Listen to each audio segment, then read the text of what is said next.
Beleza. Gravação foi iniciada. Bom, gente, a gente está aqui hoje para apresentar o Ditadura em Prosa. O Ditadura em Prosa, ele é um projeto de história pública que é coordenado por mim e que tem participação da Kathleen, da Júlia, do Daniel, do Augusto, da Letícia, e entraram esse ano a Giovana, o Zé Miguel e a Ana Vitória, né? A gente é um grupo bastante grande, bastante coeso, a gente reúne toda semana, e o objetivo desse grupo é discutir um pouco a ditadura. Esse ano a gente criou um canal, né, que é o Ditadura em Prosa, é um canal do Instagram, e que oferece um debate sobre o que foi a ditadura civil-militar no nosso país. Na apresentação nossa de hoje, cada um dos participantes que estão mais tempo envolvidos, a Kathleen, a Ju, o Guto e a Letícia e o Daniel, eles vão apresentar uma parte de uma discussão que tem a ver com o que a gente tem feito dentro do projeto. A Kathleen e a Ju, elas vão falar sobre justiça de transição. O Guto e a Letícia vão tratar sobre as reformas de ensino durante a ditadura e como que afetou o Cefet. E o Daniel vai falar sobre o movimento estudantil durante a ditadura e a relação com o Cefet. O que motivou, gente, nós criarmos esse projeto dentro da nossa instituição foi porque o Cefet ele foi drasticamente afetado pela ditadura civil-militar. Não sei se vocês sabem, mas o Celso Sukov, que é o nome do diretor que dá a escola, ele colaborou diretamente com o golpe de 64 e com as reformas da ditadura. Né? O Celso Sukov, quando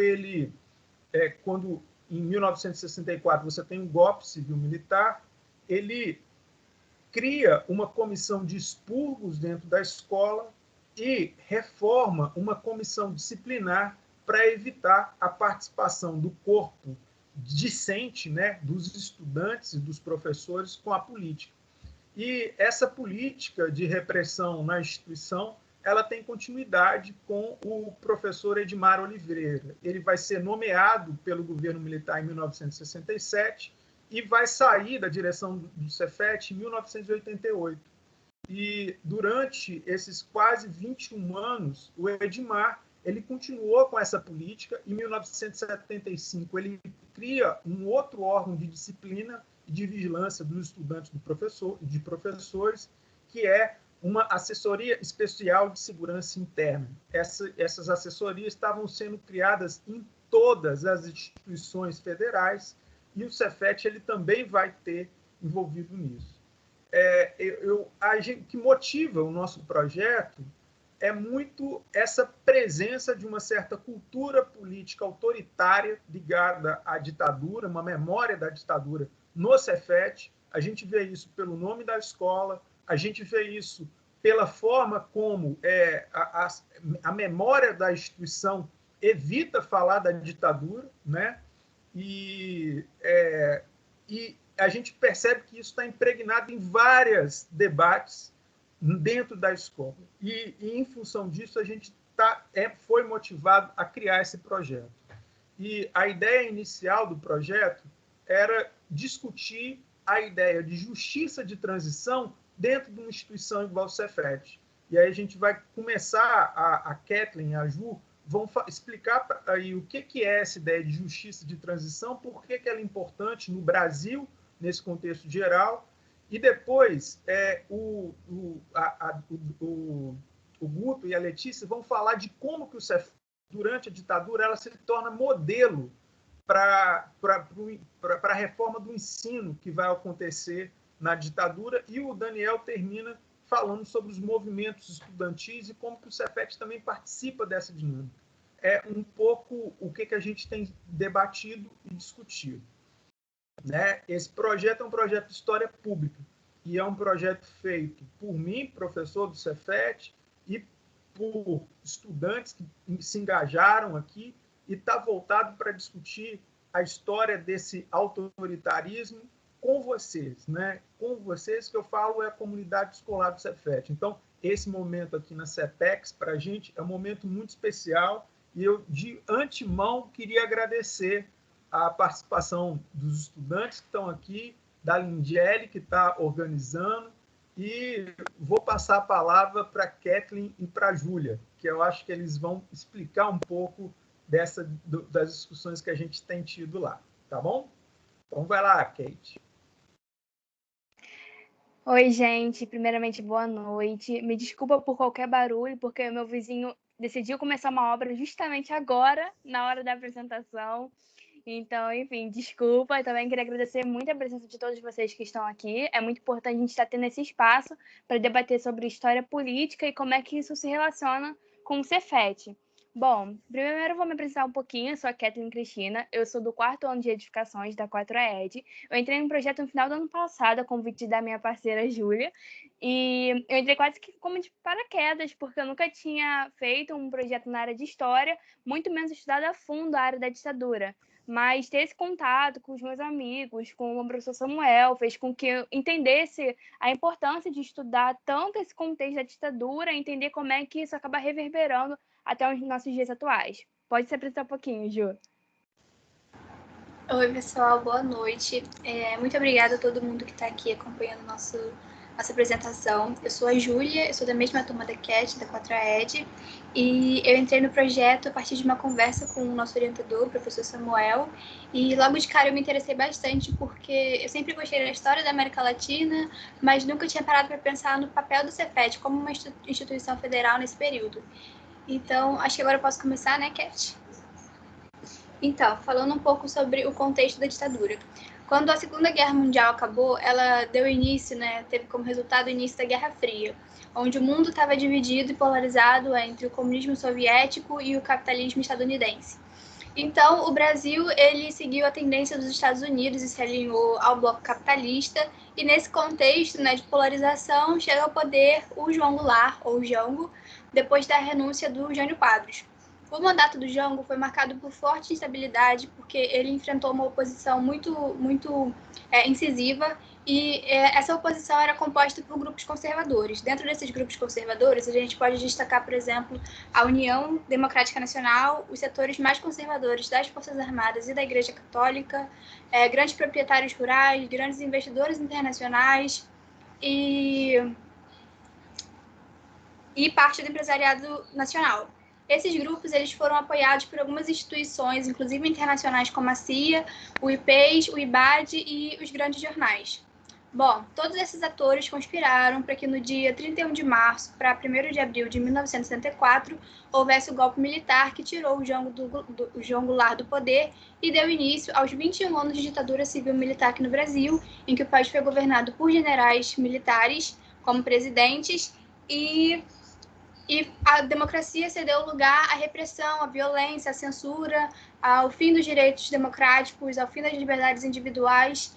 E o pior, o auge foi nos anos de chumbo, que começaram a partir da criação do Ato Institucional número 5, no governo de Médici. Agora a Cat vai falar um pouco sobre justiça de transição. Ok, gente. Bem, como a Júlia bem colocou, na década de 70 e 80 a gente está vivendo um cenário bipolarizado devido à Guerra Fria. O mundo está dividido entre Estados Unidos e União Soviética. Isso acaba acarretando em diversas ditaduras aqui na América Latina, como ocorreu aqui no Brasil. Então, a partir disso, os historiadores, os pensadores da época começaram a pensar como é que poderia sair desse cenário conflituoso para iniciar um processo de redemocratização. A partir daí, começou a pensar do que poderia ser uma certa justiça de transição. Vocês podem pensar que sair de um processo antidemocrático para começar um processo democrático é algo meramente institucional. Eu poderia simplesmente colocar uma Constituição, como foi feita a Constituição de 88, e isso acabaria com todo o passado histórico conflituoso que tinha ocorrido. Quando, na verdade, justiça de transição trata de termos muito mais complexos. Erva também.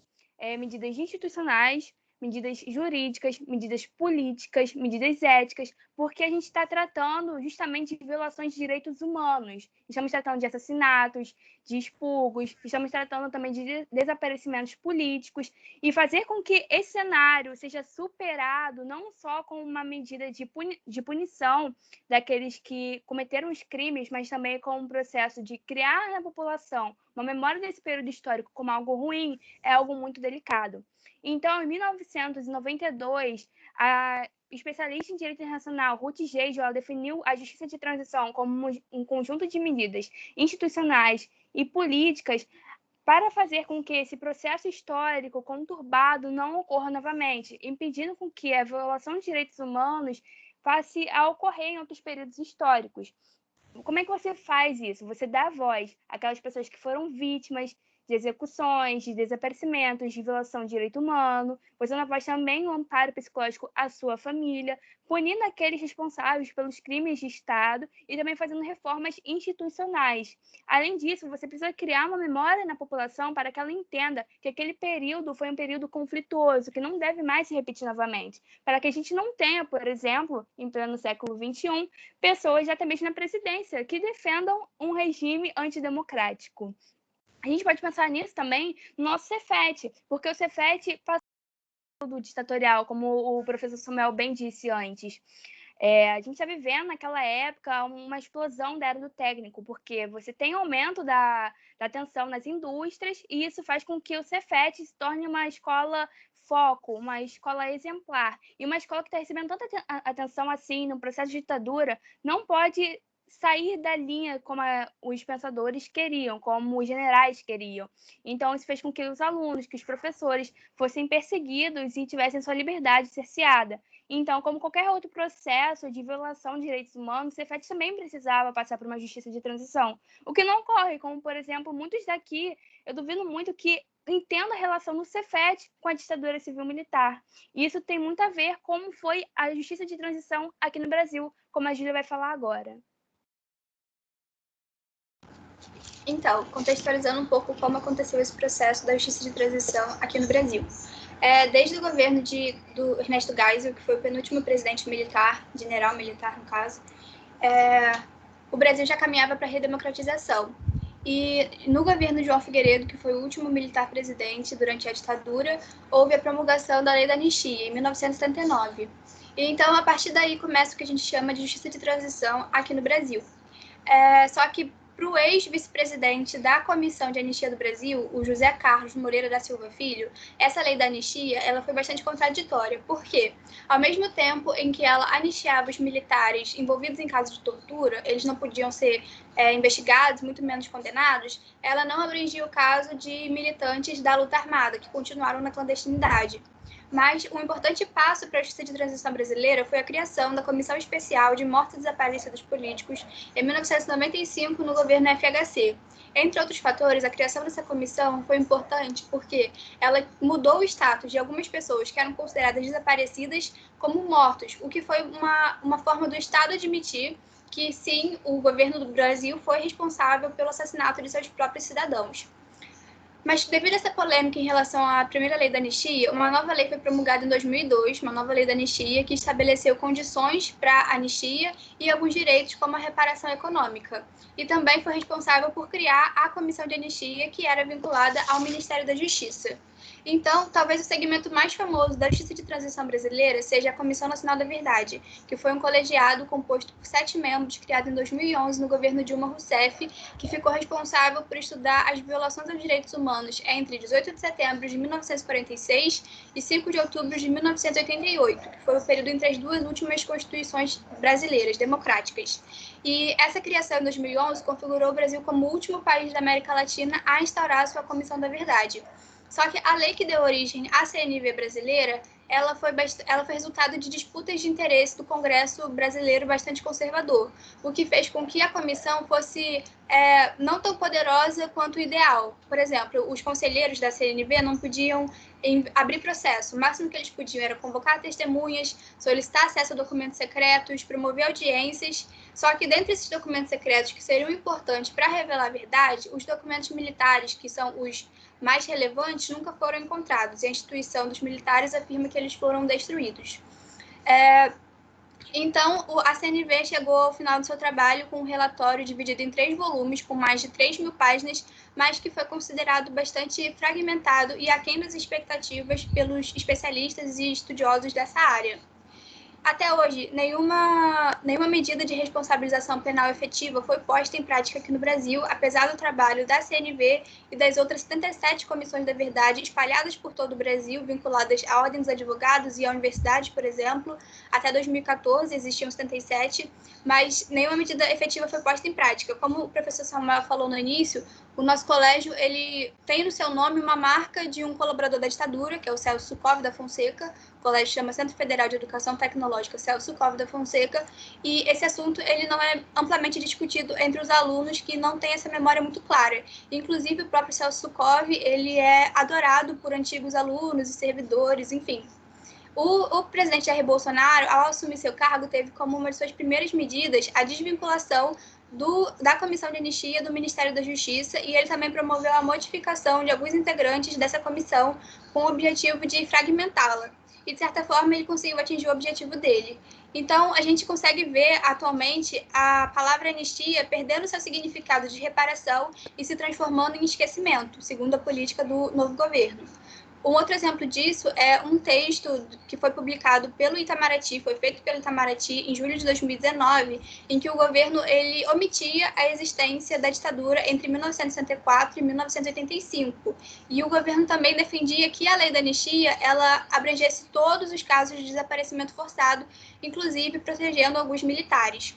Então, agora, só para concluir essa parte sobre justiça de transição, eu peço licença para ler o último parágrafo da nossa parte do trabalho, minha e da Cat. As adversidades são muitas, mas a busca pela verdade não pode ter fim.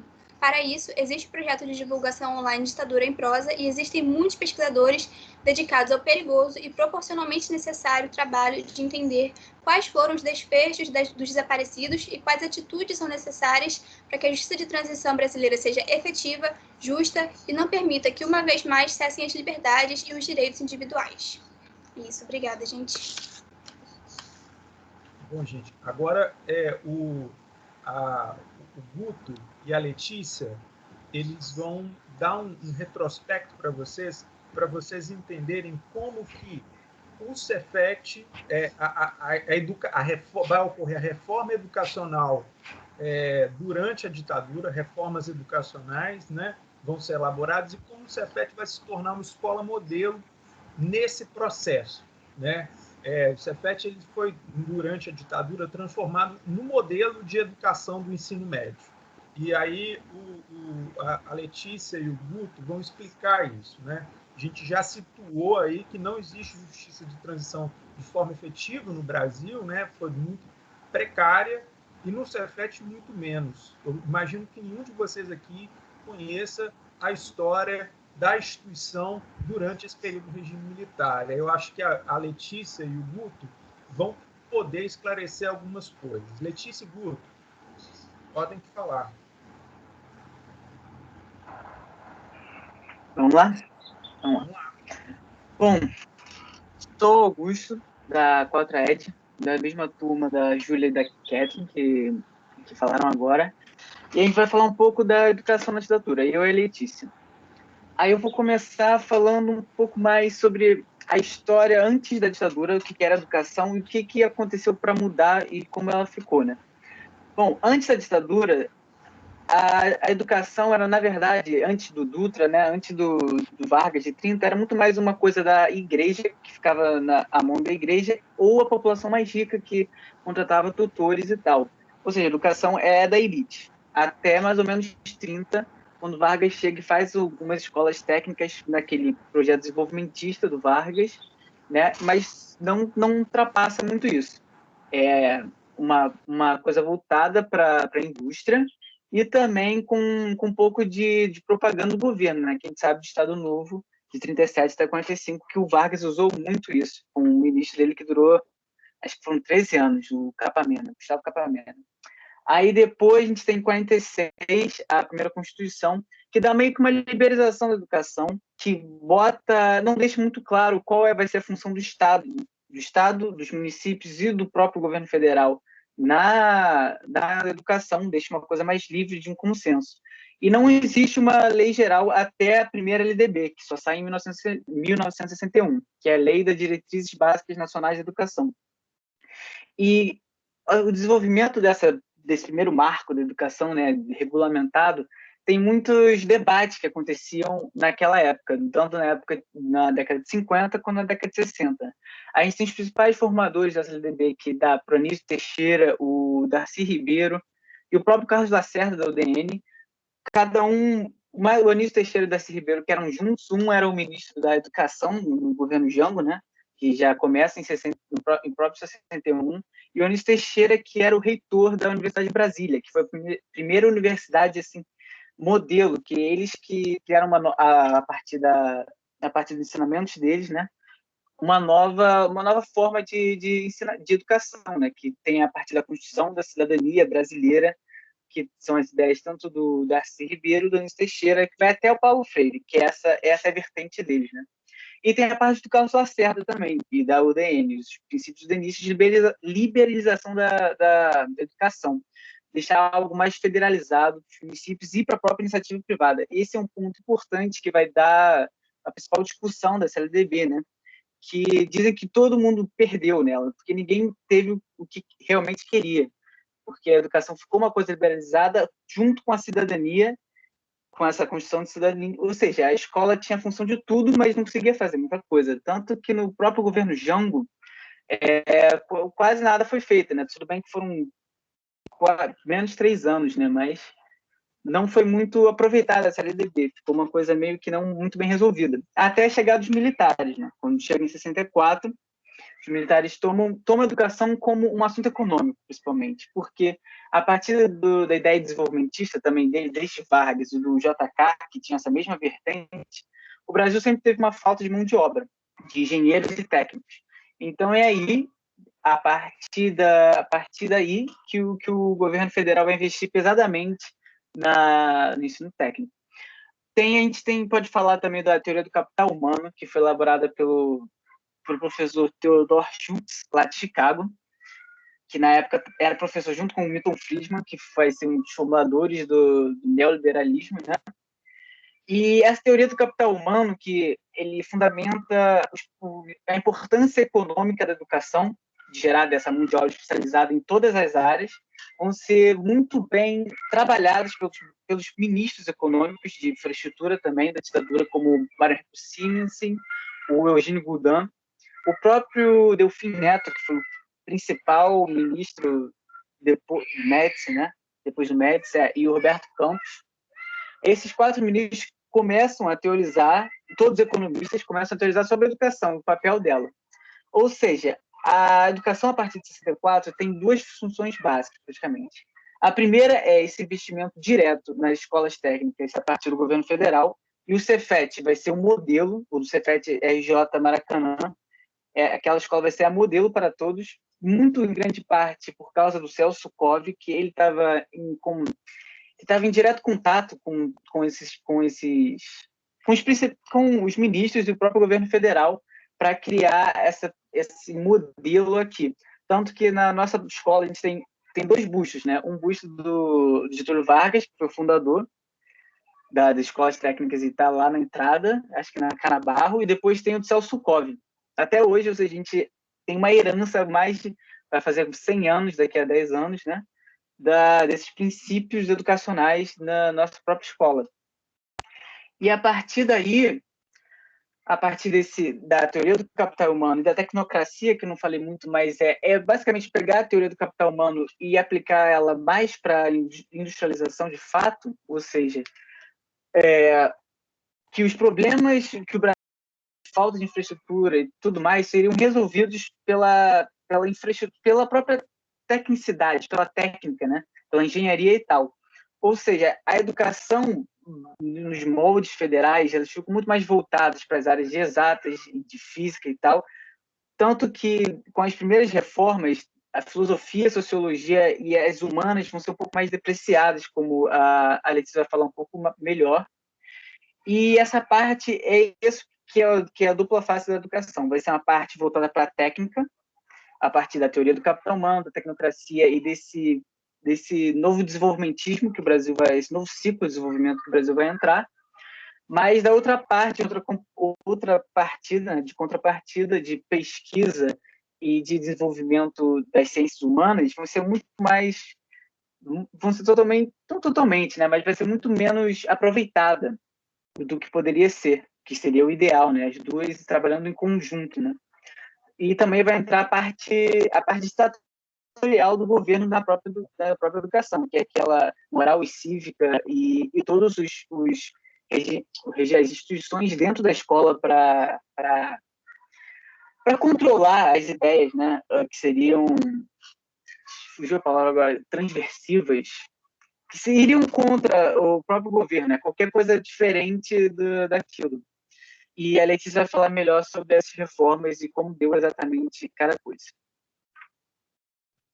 Oi, gente. Meu nome é Letícia, sou estudante da 2ATUR e eu vou falar um pouquinho mais de como se manifestaram essas ideologias do governo a respeito da educação de maneira direta. Então, assim, uma das consequências desse olhar para a educação como uma maneira de... com um olhar econômico, com um jeito de capitalizar a educação, foram as reformas educacionais. A primeira delas foi em 1968. Foi estabelecida pela Lei 5.540. E essa reforma teve uma influência direta nas universidades. Ela foi uma reforma que foi projetada para as universidades. Então, a gente tem a substituição das cátedras pelos departamentos.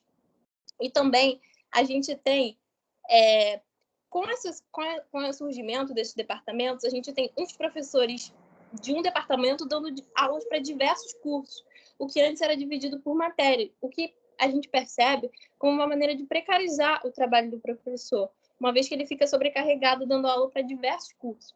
E essa precarização não aconteceu apenas com o trabalho dos professores, aconteceu também com os estudantes, porque antes dessa reforma a gente tinha a grade das universidades tinha matérias anuais, e após a reforma essas matérias passaram para semestrais, reduzindo a quantidade de tempo por matéria e, por consequência, dando uma precarizada na qualidade do estudo a respeito de cada matéria. Além disso, uma das coisas mais importantes que essa reforma fez foi acabar com a democracia dentro das instituições. Então, a gente tem a figura do reitor eleita direto pelo presidente. Os docentes não tinham mais a opção de fazer uma eleição para estabelecer quem controlaria a universidade por um período. Essa função passou direto para a função do presidente. Já no ensino fundamental, nas escolas, a gente tem a reforma de 1971. A reforma do primeiro e do segundo grau, ela serviu como uma maneira de mudar a estrutura das escolas. Então, assim, a gente tem um ensino primário que passava de 8 anos e o segundo grau. E com a reforma, a gente tem uma junção do primário em um curso maior e do segundo grau. Com essa reforma, a gente percebe que a função do primário era de preparar para o segundo grau, que teria a função de te preparar para o mercado de trabalho. E é muito claro a lógica do governo dentro desse mecanismo, né? Além disso, a gente tem a união das matérias de latim, filosofia, sociologia, história, infundidas em uma matéria chamada estudo social, o que representa muito claramente a importância que as matérias de humanas tinham a partir dessa reforma, que elas foram detridas em comparação às matérias de exatas. Outra consequência dessa reforma foi a maneira mesmo com que as pessoas passaram a enxergar a educação, né? A educação, antes dessa reforma, ela tinha uma função de te preparar para a vida, mas após essa reforma, a gente tem como compulsoriedade preparar o estudante para o mercado de trabalho. E é nesse contexto que a gente entende por que as escolas técnicas foram tão adoradas pelo governo, porque a gente tem um modelo de ensino que tem a função de te preparar única e exclusivamente para o mercado de trabalho. E nesse contexto, a escola técnica recebeu vários investimentos, a gente tem exemplos de parceria com a Ford, com a CTB, com diversas empresas privadas, e além de que, durante o período da ditadura, a gente tem, no início da ditadura, a Escola Técnica Nacional fazendo concurso para 8.500 pessoas, e no final da ditadura a gente tem a Escola Técnica Nacional fazendo concurso para 50 mil estudantes tratarem a vaga de ensino.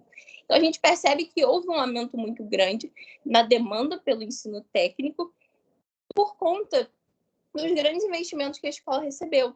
A gente tem a criação de diversos cursos durante o período da ditadura. A escola técnica ela aumenta sua grade, além dos convênios com empresas privadas, para garantir a qualidade do ensino. Esses convênios garantiam também empregos para os estudantes. Então, a gente tem uma escola que, além de te dar uma formação boa, ela garante que você vai sair empregado, e muitas das vezes com salários consideráveis, direto da sua escola. Então, assim, a gente entende também por que o ensino técnico foi tão adotado de maneira positiva pela sociedade, né? A gente tem, durante o período da ditadura, uma maior quantidade de pessoas entrando na escola técnica, parou de ser aquele ensino elitista, né, que só a classe média tinha acesso, e a gente tem um leque se abrindo para pessoas de outras classes sociais. E outras pessoas, alguns jornalistas, enfim, criticaram muito das reformas educacionais, porque eles entendiam como uma maneira de precarizar as escolas públicas em detrimento dos grandes investimentos nas privadas, e é bem ambíguo, né? A gente entende realmente que as reformas educacionais se manifestaram mesmo como uma influência direta da ideologia no governo nas escolas e nas universidades. É isso, muito obrigada. E assim, é bem interessante a fala do Guto e da Letícia, porque é isso. O período da ditadura constituiu uma era de ouro do ensino técnico no Brasil, em que o ensino técnico se tornou modelo, né? Antes da ditadura, o ensino técnico ele era tido como algo ruim, né? Ele era dicotomizado com o ensino científico, que era valorizado. Na ditadura, ele é valorizado, ele se torna o padrão. Os dados que a Letícia apontam aí da concorrência para se entrar na escola técnica é indicativo disso, né? A gente sai do patamar de 8 mil e vai para 50 mil candidatos. Isso sem contar nos investimentos que a escola recebeu. Só para vocês terem uma ideia, né, o prédio do Bloco E, todo ele foi construído durante o período da ditadura, né? Todo o prédio do Bloco E, no Cefet, foi construído durante o período da ditadura. E a Letícia também lembrou bem que isso é ambíguo, né? Teve resistências. E uma das forças de resistência mais importantes durante a ditadura foram os movimentos estudantis. E aí eu vou abrir a palavra para o Daniel, porque o Daniel ele está há 2 anos no projeto, né? Ele é a primeira geração. A Gabriela Bordoni foi a outra estudante que participou desse projeto, e eles estudaram os movimentos estudantis, né? E o Gabriel vem nessa pegada. Daniel, fala um pouco aí para a gente desses movimentos estudantis na ditadura e no Cefet. Opa, boa noite, gente. Obrigado a todo mundo que está aqui. Eu sou o Daniel Rocha, eu sou estudante do 4º ano de Meteorologia, da 4AMET. E assim como meus colegas de projeto, eu venho trazer para vocês um pouco do que eu estudei, um pouco que eu me especializei, que foi o momento estudantil, principalmente durante os governos Castelo Branco, Costa e Silva e Médici, que foi quando esse movimento tinha mais protagonismo na luta contra a ditadura. E para vocês que, a maior parte, eu suponho que sejam estudantes do Cefet ou estudantes do Cefet, vocês teriam consciência, no final desse como os estudantes são uma força muito grande quando mobilizados e organizados, e como eles podem dar medo num regime que quer tirar os direitos deles. Nós conseguimos ver isso pelas estatísticas da Comissão de Familiares de Mortos Desaparecidos Políticos, que durante a ditadura, dos 436 mortos desaparecidos nesse período, 125 eram estudantes. Dos 400, 125 eram estudantes. Para vocês verem como que eles reconheciam a ameaça que os estudantes eram para o governo deles. E isso é desde o início, desde o momento do golpe, os militares já sabiam o que os estudantes podiam fazer contra eles. Tudo começa no dia da madrugada do golpe, do dia 31 de março para o dia 1º de abril de 1964, em que agentes do CCC, que eram meio que era uma unidade de polícia, que era chamada de CCC, Comando de Caça aos Comunistas, eles invadiram o prédio da UNE, na União Nacional dos Estudantes, que ficava na Praia do Flamengo, aqui no Rio de Janeiro. Eles invadiram, fuzilaram tudo que tinha lá dentro e depois incendiaram. Isso aí foi o primeiro, foi já um marco, né? Foi já desde o primeiro dia, eles já falando, sabendo quem eram os inimigos deles, quem ameaçavam o governo vigente. E esse evento e outros que se deram logo depois, de combate dos alunos com forças policiais, já desmente um nome que dão para esse período do governo, que é do governo do Castelo Branco, que é chamado de ditabranda, principalmente pela imprensa liberal, quando lembra desse período, que é um momento em que não era bem uma ditadura de verdade, era mais uma opressão institucional do que combate direto, o que é puramente mentira, como vocês podem ver com os diversos ataques que os estudantes sofrem desde o primeiro dia de governo militar. Isso acontece desde o início, e a imprensa liberal tem que ter cuidado quando vão acabar lendo esse termo, porque normalmente ela está relacionada a uma tentativa de manipulação para tentar isentar aqueles que apoiaram o golpe e esses atos de acontecerem. Bem, além desses primeiros combates diretos de manifestações sendo duramente oprimidas pelas forças policiais, já acontece logo de cara também a Lei Suplicy de Lacerda, em 9 de novembro de 1964. Foi 6 a 7 meses depois do golpe, em que eles colocaram as entidades estudantis que tinham como principal objetivo lutar pelos direitos dos estudantes, como os DCEs, as UEs e a própria UNE, né, União Nacional dos Estudantes, colocavam tudo isso na ilegalidade, para poder dificultar a mobilização e a organização dos estudantes na luta contra o regime.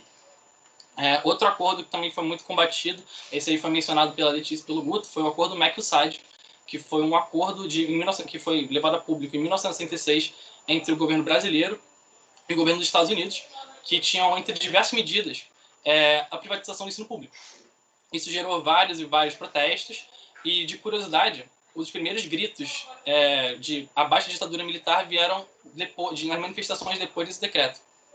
E um evento muito marcante disso aí, para vocês terem uma noção da grandiosidade da violência policial nessa época, é um evento que é conhecido como o Massacre da Praia Vermelha, em 1968, que aconteceu na antiga Faculdade de Medicina, no Rio de Janeiro, que ficava na Praia Vermelha, que é onde é a atual FRJ, lá na Praia Vermelha, em que 600 estudantes que estavam protestando contra esse acordo MEC-USAID foram cercados no prédio que eles estavam protestando por forças policiais e sofreram um espancamento generalizado. Outro grande evento que marcou a repressão que os estudantes sofriam foi o assassinato do estudante Edson Luiz de Lima Souto. Edson Luiz era um estudante secundarista de 18 anos, que, enquanto estava participando de uma manifestação estudantil no restaurante popular Calabouço, no Rio de Janeiro, foi alvejado a tiros por um soldado do exército, foi assassinado no meio de todo mundo, e virou um símbolo para o movimento. Por quê? Porque até aquele momento, quem estava mais mobilizado na luta e indo contra a ditadura eram esses grupos que eram mais oprimidos, né, que eram perseguidos. Esse assassinato de um garoto, só um estudante de 18 anos, acabou gerando uma comoção pública tão grande que gerou uma das maiores manifestações, possivelmente a maior manifestação dos primeiros anos de ditadura, que foi a Passeata dos 100 mil. Foi uma passeata aqui no Rio de Janeiro, no centro da cidade, em que, como o nome já diz, mais de 100 mil pessoas se juntaram a ela. Entre elas foram muitos artistas, muitas pessoas que não eram nem um pouco engajadas na luta política contra a ditadura, que sentiram empatia, né, por um estudante de 18 anos que morreu. Podia ser qualquer um, podia ser um amigo seu, podia ser um familiar seu. E muitas pessoas se sentiram na necessidade de lutar contra a repressão policial em apoio aos estudantes, e o Edson Luiz, que foi assassinado. Outro evento que muito marcante foi o Congresso de Ibiúna, que é uma cidade do interior de São Paulo, muito pequenininha, em que alguns estudantes da UNE, que desde ter entrado na ilegalidade em 64, já foram 4 anos de ilegalidade, eles já vinham tentando, né, se organizar de forma clandestina para poder não parar a luta contra o regime. Como esse evento aconteceu numa cidade muito pequenininha, foi um pouco estranho para alguns moradores da cidade. Quem estava por lá começou a sentir um pouco de estranhamento em ver uma grande aglomeração de pessoas no mesmo lugar, num lugar que tinha tão pouca gente. O que aconteceu? Foram chamados as tropas do exército, né, da polícia do exército, para informar o que estava acontecendo, e nesse momento mais de 1.000 estudantes que estavam presentes nessa reunião da UNE foram presos.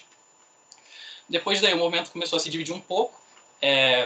eles começaram a se partir em duas vertentes, existiam os estudantes que estavam aderindo aos movimentos de massa, né, que eram movimentos para manifestações mais pacíficas, e tem a parte do movimento que decidiu aderir à guerrilha, à luta armada, com alguns grupos que já estavam começando a surgir naquela época, como a Ação Popular, a Vanguarda Popular Revolucionária, a Ação Libertadora Nacional, foram grupos de resistência armada contra a ditadura.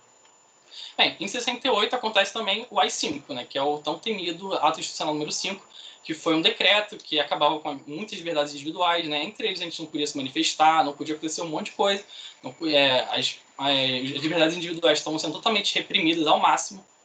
Por isso que existe um pouco também esse termo da dita branda, porque os últimos 4 anos, mesmo que tivesse uma violência do Estado, não era nesse nível que era agora, que são chamados anos de chumbo, são os anos de terror da ditadura. E nesse meio aí eu peguei alguns exemplos para trazer para vocês alguns marcos de perseguição de estudantes, porque antes já acontecia isso, os policiais espancavam 600 alunos numa manifestação, um estudante ou outro era morto a tiros, assim, tiro, bala perdida, mas agora não, agora era uma perseguição mesmo, eles iam atrás de quem tinha que ser eliminado, quem era um inimigo, eles botavam algo na sua cabeça. Um desses exemplos é o do estudante Onestino Guimarães, que ele foi presidente da UNE, ele entrou na presidência da UNE em 1971, né, ainda na ilegalidade, claro, na clandestinidade, depois do seu antecessor, o Jean-Marc van der Weyde, ter sido preso, torturado e exilado do país, pelo Centro de Informações da Marinha, que era meio que o serviço secreto de investigação da Marinha, que nem o Exército tinha o seu também. O Onestino, ele foi sequestrado, torturado e morto pelo Cinemar também, em 73. E outro caso quer dizer, na verdade, o Onestino, pegando um pouquinho do que a Kathleen e a Júlia falaram, disso aí de ter dado todo mundo que foi desaparecido na época como morto, o Onestino, ele meio que não estava morto, né? Ele foi sequestrado e desapareceu. Tanto que até pouco tempo atrás, todas as listas de desaparecidos políticos da época, ele estava lá também. Porque ele nunca foi dado como morto, né? Ele só desapareceu. Outro caso é o do estudante Alexandre Vanucci Leme, que era um estudante da USP, ele estava tentando reconstruir o DCE, e a outra que foi preso, torturado e morto pelo DOI-CODE, que era a polícia do Exército, era a polícia política do Exército. E esse assassinato foi responsável pela primeira grande manifestação estudantil depois do AI-5. Depois disso, o movimento começa a perder um pouco seu protagonismo na resistência contra a ditadura. Até porque ele começa a se dissipar, né, as vertentes começam a se separar um pouco, e a opressão conseguiu não calar totalmente, mas pelo menos diminuir um pouco a força que os estudantes tinham nessa época. E bem, como a gente está falando também sobre o Cefet, né, e como já falaram do Cefet na época, eu vou falar qual foi a interferência do governo no estudante do Cefet. Como já foi mencionado, a gente teve um interventor que ficou mais de 20 anos no poder, de 66 até 88, que foi o Edmar de Oliveira Gonçalves, que foi colocado diretamente pelo governo, que era alinhado com os interesses deles. A gente também teve intervenção direta na vida dos estudantes, como, por exemplo, no dia 19 de junho de 1974, um grupo, uma unidade da polícia chamada Força Brasileira de Armamento Moral veio no colégio e introduziu para os alunos um filme chamado Homens do Brasil, que não era um filme, era uma pura propaganda contra os movimentos sindicalistas, falavam que eles manipulavam o povo para o seu bel prazer, para manipular as massas, né, e conseguir se privilegiar em cima dos que eles manipulavam. Era pura propaganda contra os movimentos sindicalistas para evitar que os estudantes acabassem dando apoio a eles, né? E outro evento que eu achei esse meio surreal foi o do trote. Quem é estudante do Cefet ou estudante deve saber o que é o trote, né? É um evento de organização que normalmente os alunos mais antigos recebem os alunos mais novos, né? Os calouros. No trote 65, tinha um agente do DOPS, que era a polícia política, né? Infiltrado no meio dos estudantes, para poder evitar figuras subversivas e manifestações políticas que fossem contrárias à ditadura. Mas mesmo assim, mesmo com toda essa repressão, toda essa tentativa de calar os estudantes, isso não impediu que os estudantes da ETN, na época, né, que era a Escola Técnica Nacional, participassem de manifestações grandes e marcantes, como o Passeata dos 100 mil, e a gente tem até hoje, para quem conhece mais o movimento estudantil do colégio, tem uma figura histórica lá que é o Oswaldão, o aluno Oswaldo Orlando da Costa, que era um ex-aluno da escola, né, que ele participou da guerrilha do Araguaia, que foi um pequeno conjunto de guerrilheiros que lutou contra os soldados do exército na época da ditadura. Então, com o tempo foi passando, e até hoje a gente tem um pouco de... A memória desse momento foi um pouco um pouco disputada, né? Pelo que realmente aconteceu. Como já mencionaram, tem muitas figuras públicas que até hoje negam muitas coisas que aconteceram, ou até ressalvam, não ressalvas, né? Representa até um saudosismo pela tortura, pelo silenciamento dos opressores, muitas coisas do tipo. E a falta de uma justiça de transição que fosse realmente efetiva, anistia para todos os membros do Exército que violaram os direitos humanos, e uma redemocratização que contou com uma ampla participação dos militares, acabou contribuindo para que hoje em dia a gente tenha essa memória desse momento meio complicado, meio diversa, meio de forma meio errônea. E isso traz consequências para os dias de hoje. Como, por exemplo, em fevereiro desse ano, a gente teve um caso de perseguição estudantil que acabou lembrando muito o que aconteceu naquela época, que foi de um estudante chamado Cleiton Tomás de Souza, que era um estudante de filosofia na Universidade Federal da Paraíba, que há anos já vinha denunciando ao Ministério Público abuso por parte dos seguranças da instituição, que eram terceirizados. Ele alegava já ter sido preso, já ter sido pego por eles e torturado pelos mesmos, só que nunca deu em nada. Até que, em fevereiro desse ano, ele já estava, pelas redes sociais dele, ele falava um pouco disso, que ele sentia que a vida dele corria risco, que ele estava se sentindo ameaçado pelos seguranças, e que se ele morresse, ele acha que seriam eles. E em fevereiro desse ano foi o que aconteceu. Ele foi encontrado morto, sem sinal de porquê. Só para vocês terem uma noção de como a perseguição estudantil se mostra viva até os dias de hoje. Bem, gente, é isso. Eu queria dar um panorama geral para vocês terem uma ideia do que foi o movimento estudantil, como ele lutava e como os estudantes possuem muita força se forem bem mobilizados, porque poder vem do povo. E, bem, nós somos muitos, ainda mais estudantes. Então, como a força da união de todos nós pode acabar com um regime tal qual que a gente teve no passado. Muito obrigado pela atenção. Bom, assim, achei muito legal entender isso, né?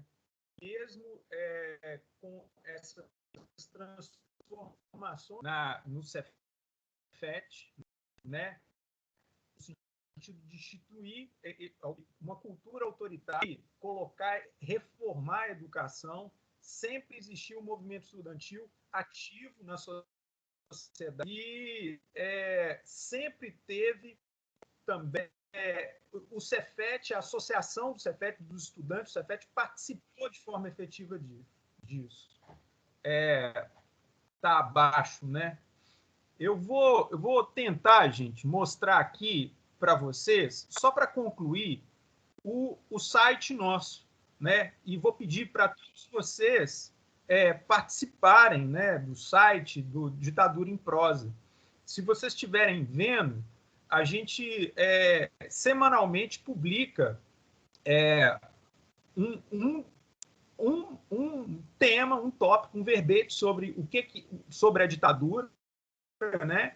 E apresenta um comentarista que fala sobre a ditadura. Então, é uma maneira da gente tentar alterar essa consciência histórica da ditadura na nossa escola, né? Porque esse site, o objetivo dele é falar para vocês. E eu queria agradecer todo mundo que está aqui participando, a apresentação maravilhosa de todos os membros aí do projeto, né? E vou passar a palavra para vocês aí que estão na sala, caso vocês queiram comentar, dialogar com a gente, fiquem à vontade. E agradecer demais aí a Lindiele, que está coordenando aí esse simpósio, que é muito importante, né? A gente ter a participação dos estudantes no CEPEX organizando, tá?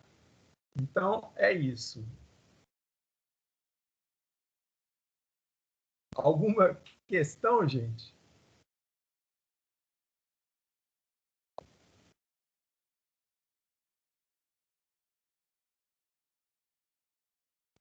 Eu acho que alguém levantou a mão.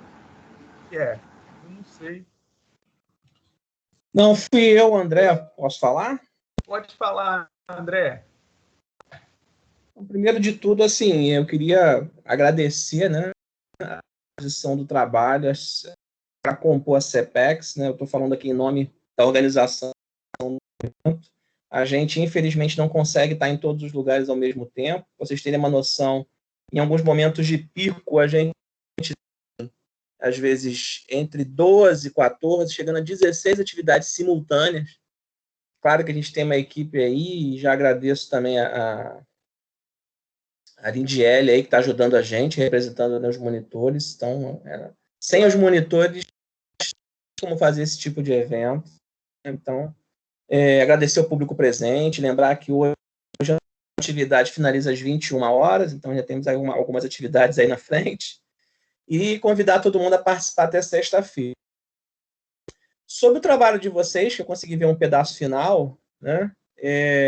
Não sei se é uma questão para o projeto ou se é uma questão para vocês, também se não for, não há necessidade de responder, mas queria saber, assim, baseado no que vocês estavam falando de movimento estudantil, e especificamente no CET, vocês acham que, diferentemente de outras instituições, a gente falando de graduação, se a gente tem um movimento estudantil hoje menos aguerrido, do ponto de vista numérico, do ponto de vista das pautas, né, do que em outras instituições maiores, como o FRJ.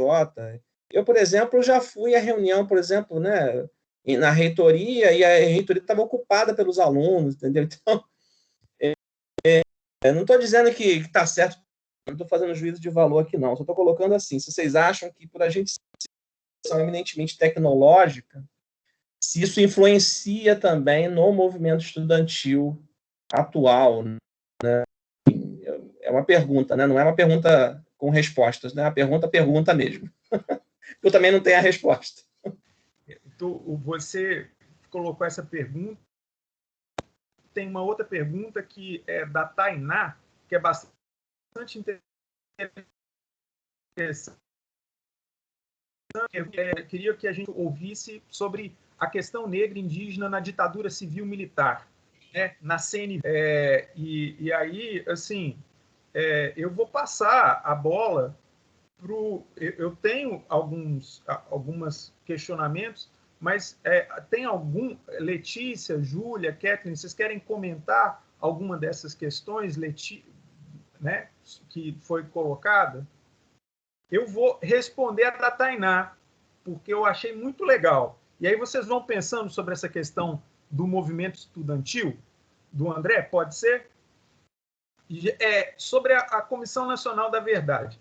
A Comissão Nacional da Verdade, igual a Júlia e a Kathleen colocou, no Brasil ela foi instaurada em 2012 de maneira muito precária. O Brasil foi o último país e com muita divisão, né, que dentro do Congresso para aprovar essa comissão, dentro do Judiciário também, de forma que o poder de justiça dela, dentro dessa perspectiva da justiça de transição, foi muito esmaecido, né? Não se podia punir nem rever a lei de anistia de 79, em que foi feita ainda durante um governo militar, em que os militares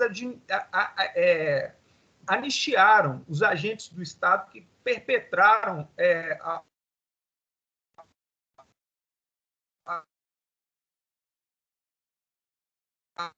essa questão, porque milhares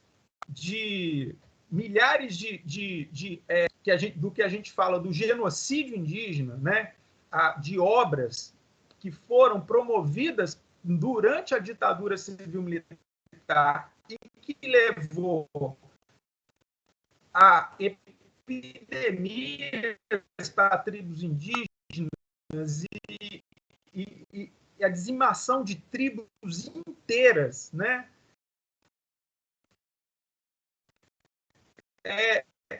Isso, na Comissão Nacional da Verdade, não foi visto como crime de Estado.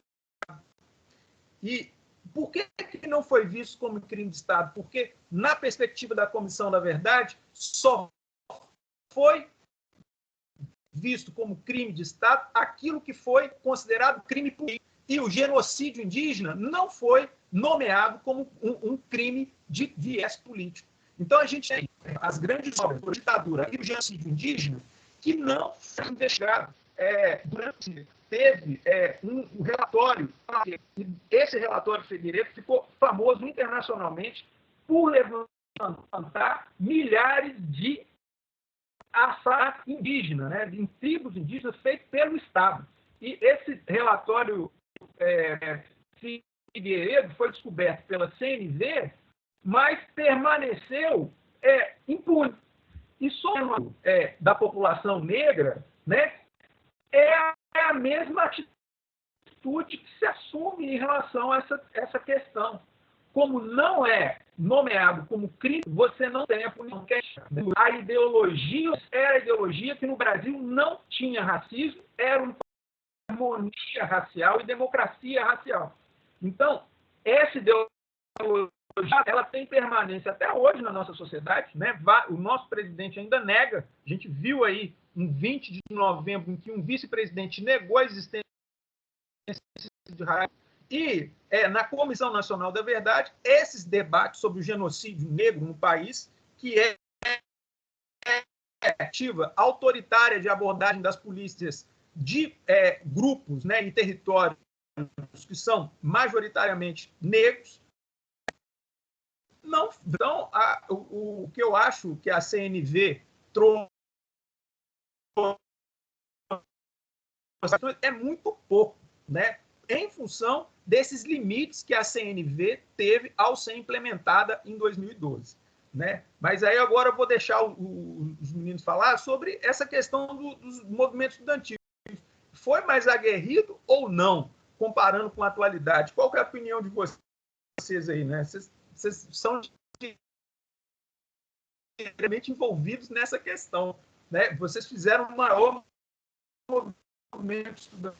Professor numa escola, eu nunca tinha visto isso, e vocês fizeram isso ano passado, e eu queria já, assim, eu fico impressionado, mas na visão de vocês que estão estudando isso, o que vocês acham?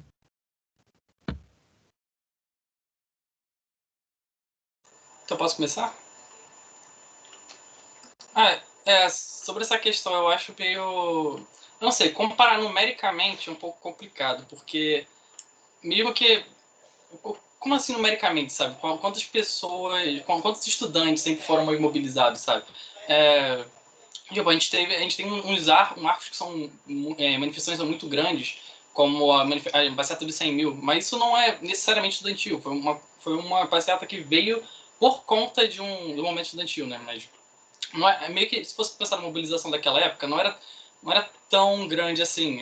Sempre foi um pouco assim mesmo, eu acho que é muito parecido com hoje em dia. Eu acho que hoje em dia, por exemplo, eu como estudante no Cefet, eu entrei no meu primeiro ano, em 2017, e a gente já teve uma manifestação que tinha muita gente, que foi pelo passe livre, porque estavam querendo cortar o passe livre, querendo acabar com a passagem gratuita para os estudantes.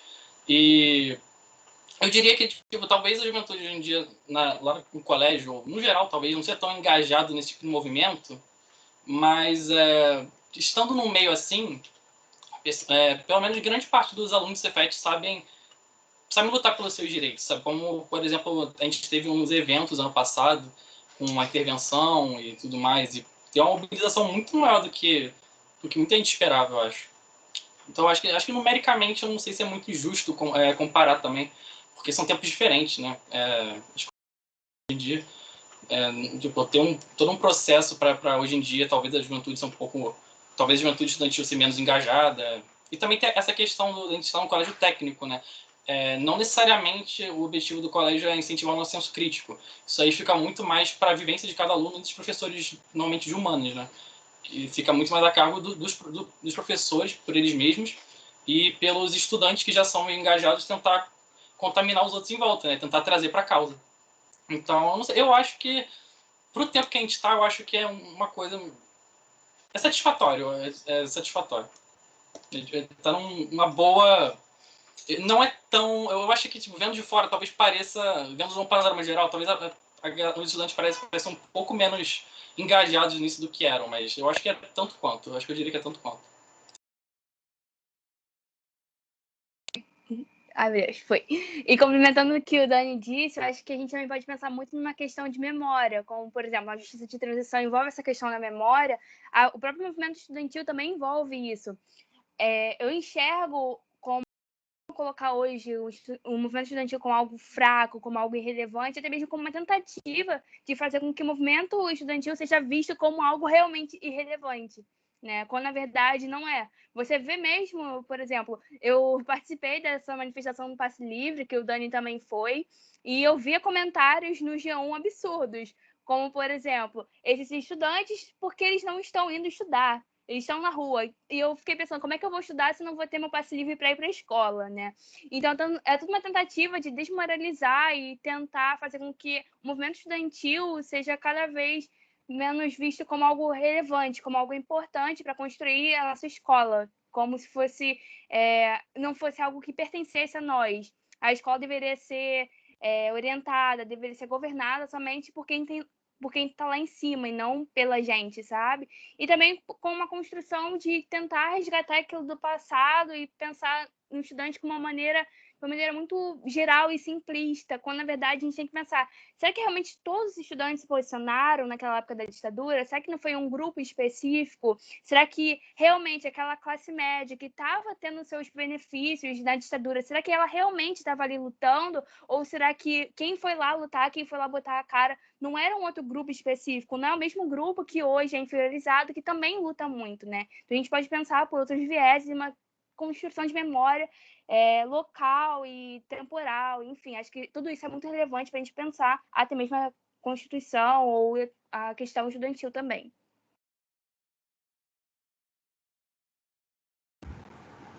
Eu posso comentar o comentário da Rebeca rapidinho? Porque, assim, de acordo com a minha visão, eu entrei no Cefet em 2017 e eu entrei no Cefet com o seguinte pensamento. Eu podia ir tanto para o Pedro II quanto para o Cefet. E eu entrei com o seguinte pensamento, que era o que todo mundo repetia a todo momento. O Pedro II é um lugar de bagunça, de greve, e o Cefet é um lugar sério. Era essa a visão que eu tinha no meu primeiro ano do Cefet. E eu acho que isso, assim, foi muito desconstruído ao longo dos anos, já estou no meu 4º ano, e eu vi que não é nada disso. O movimento estudantil do Cefet, ele se envolveu, como a Rebeca falou, muito mais nesses últimos anos. Eu vejo uma diferença enorme de como os estudantes lutavam pelos seus direitos em 2017, que foi no primeiro ano, e agora já 2019, 2020.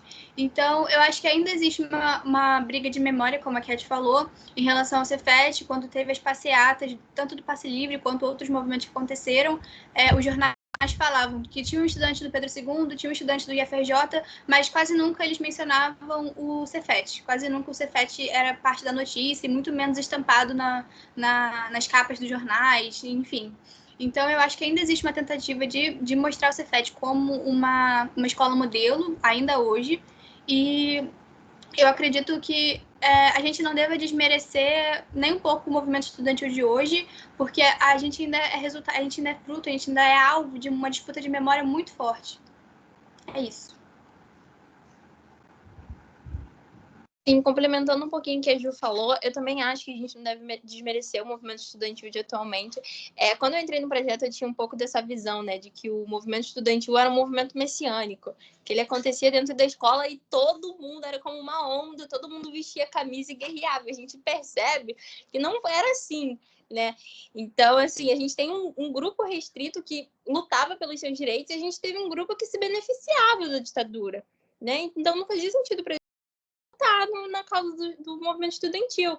Então, assim, eu acho que o nosso movimento estudantil atualmente, a gente claramente vive momentos totalmente diferentes, né?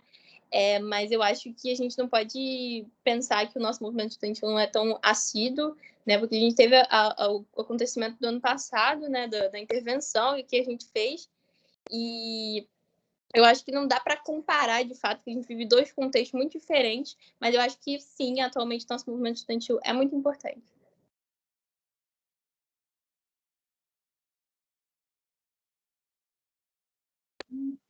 Bom, todo mundo elogiou e eu concordo com todo mundo, mas eu acho que ainda cabe algumas certas críticas.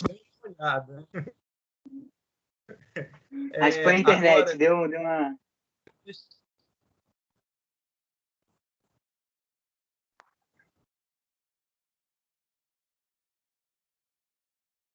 Guto, pode falar.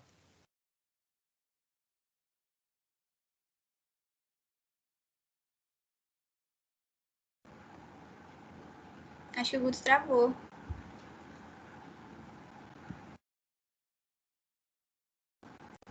Continua aí, Samuel. Bom, eu só vou situar, assim,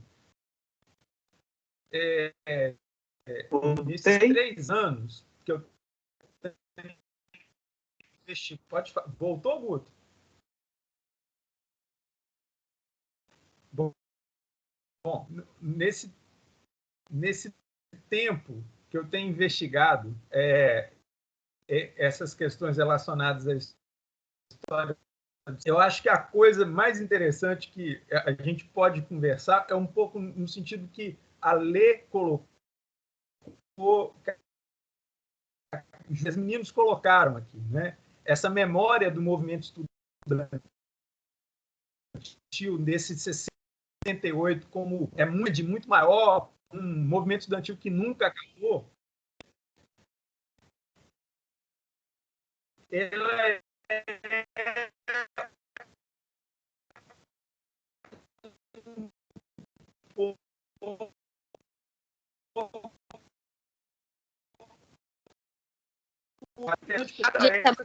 os seus repertórios, né, de ação, de protesto, e que todos esses repertórios, pelo menos, colocaram. A gente não pode mitificar o passado dos estudantes, eu acho que cada época tem um tipo de repertório, né? Mas tem mais questão, gente?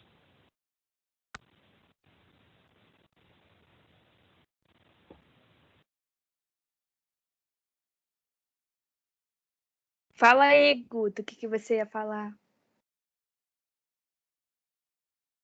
Eu tô normal já? Tá normal. Agora eu vi reação, porque a reação demorava 10 minutos. Eu tinha falado aquilo já há muito tempo já. Nem lembro mais o que eu ia falar. Já é do movimento estudantil, né? Então, eu concordo com todos que falam, exatamente de coro. Mas a única coisa que eu sinto falta é ver discutirem. Eu caí de novo.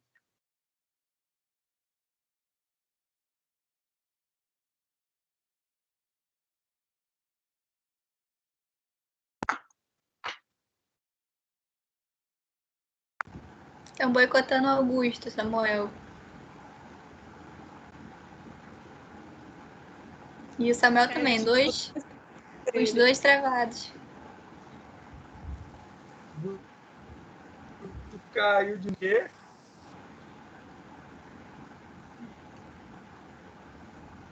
Se alguém tiver mais alguma pergunta, pode falar, tá? Porque a situação aqui tá um pouco complicada, mas a gente tenta responder. Por favor, mande suas perguntas. Ainda tem 4 pessoas do projeto que não estão com a internet travando.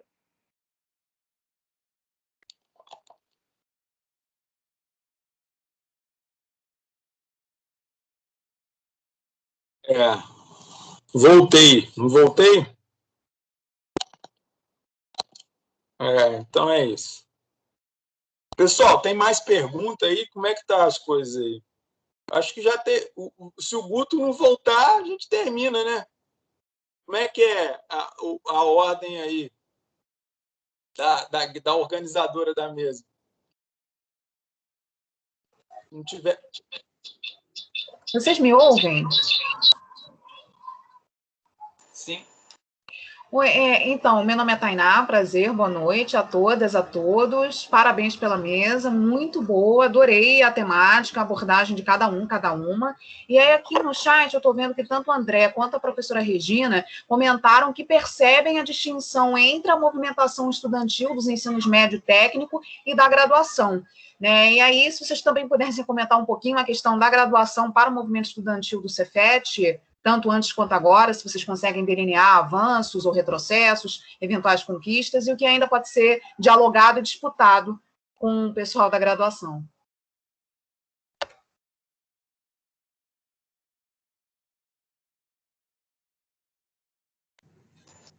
Assim, eu tenho um pouco mais de palavra para falar sobre o ensino médio, porque é o meio que eu estou inserido, né? Graduação, eu não tenho muito como saber, eu não sou muito desse meio.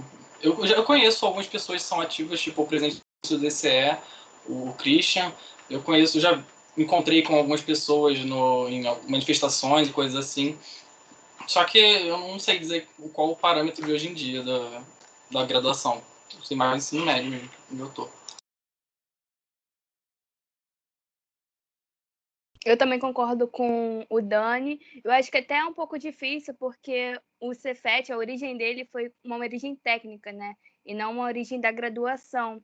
Então, a gente acaba tendo uma história diferente para o técnico e para a graduação, desde o início, desde a formação. E hoje a gente também vê, infelizmente, o embate entre a graduação e o técnico, né? Se for pensar também dessa maneira, como é que tentam privilegiar um acima do outro enfim. Mas agora sobre o movimento da graduação em si, eu não sei informar muito, sabe? Porque o que motivou a imagem do Cefet na época da ditadura foi a criação do técnico como um molde ideal, porque era uma mão de obra barata, rápida de se formar e, ao mesmo tempo, qualificada. E a graduação ainda não existia assim naquela época, então é muito delicado eu falar, fazer até mesmo essa comparação entre o ensino médio e o técnico, até mesmo pensando na ditadura civil-militar. Só para fazermos assim, o curso superior no Cefet foi criado em 1966, é a primeira turma que tem curso superior no Cefet. O prédio do Bloco E foi construído para isso. Só que entra muito nisso que a Kathleen colocou, né? Que o movimento estudantil na época da ditadura, do Cefet, que tem tradição de mobilização, era um movimento secundarista, né? Não era o movimento no ensino superior. E a gente não tem muito registro, né? Ao longo da nossa investigação, a gente encontra aí registros sobre isso, mas esse tema ele não apareceu ainda de forma bastante clara, se existia uma mobilização específica do ensino superior ou então de estudantes do ensino superior dentro do movimento estudantil durante a ditadura civil-militar. Era mais o secundarista na década de 60. Na atualidade, eu entendo que não entendo assim que não vejo que sejam algo exclusivo só do ensino médio. Eu acho que tem alguns estudantes que se envolvem, mas a base social ainda são dos estudantes, pelo menos isso que eu acho que a Regina Pérez e o André colocaram, a base social é fortemente de secundaristas, né, desse movimento estudantil. Mas, assim, fico, como todo mundo aqui comentou, fico um pouco receoso de comentar sobre isso, porque eu não tenho muita clareza também, né? Existem pessoas que participam do ensino superior desse movimento.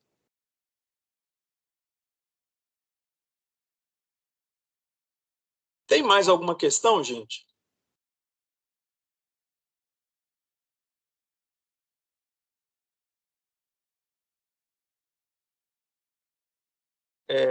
Tem? Não?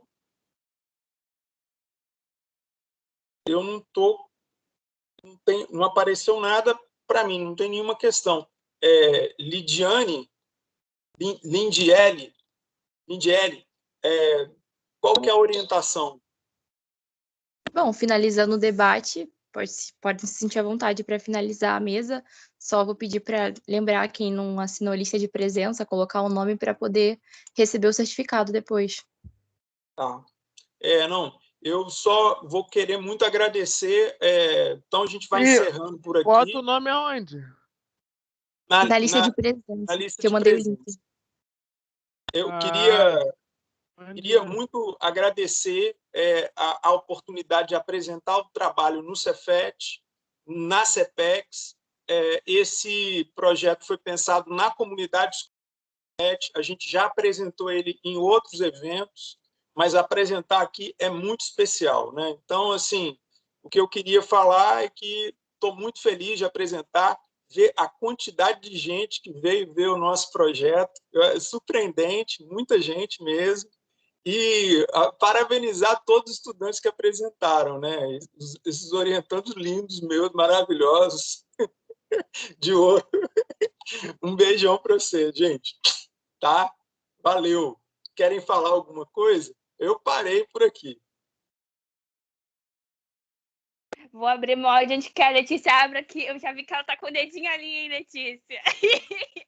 Gente, eu também queria muito agradecer a presença de todos vocês. Eu não esperava tanta gente, tanto que eu falei no grupo, né? Meu Deus, será que vai aparecer alguém? E quando eu cheguei aqui, tinha muita gente. Então, muito obrigada mesmo. Muito obrigada pelas perguntas, pela participação de vocês. Pode chamar a gente no Instagram qualquer coisa, lá Ditadura em Prosa. Se sintam confortáveis a, tipo, sugerir temas que vocês queiram que a gente fale sobre também. Isso é muito importante. Assim como, por exemplo, colocar a questão da graduação, isso é algo que a gente não tinha estudado tão aprofundamente. Então, acho legal trazer questões exatamente para a gente aumentar o nosso repertório, aumentar o nosso conhecimento e ampliar o nosso debate. Então, obrigada. Quero agradecer a presença de todos. Eu também não esperava tanta gente aqui. Foi uma surpresa muito boa. Foi um prazer estar nessa mesa com vocês. E também deixar a mesma lembrete da Cat, de vocês irem lá no nosso Instagram, @ditadura em prosa, falarem com a gente, deixarem suas dúvidas, sugerirem temas, verem os conteúdos que a gente já tem lá. Enfim.